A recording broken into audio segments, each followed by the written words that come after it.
What's this? Sheldon's kryptonite.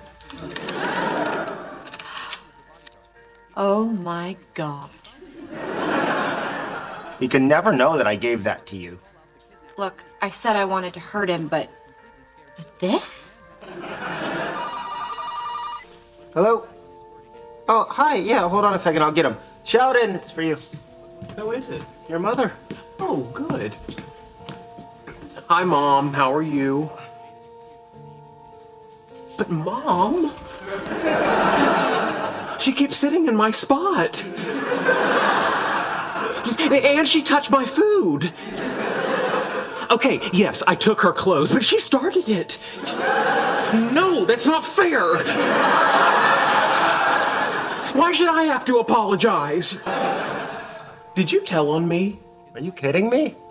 I already have 2 strikes.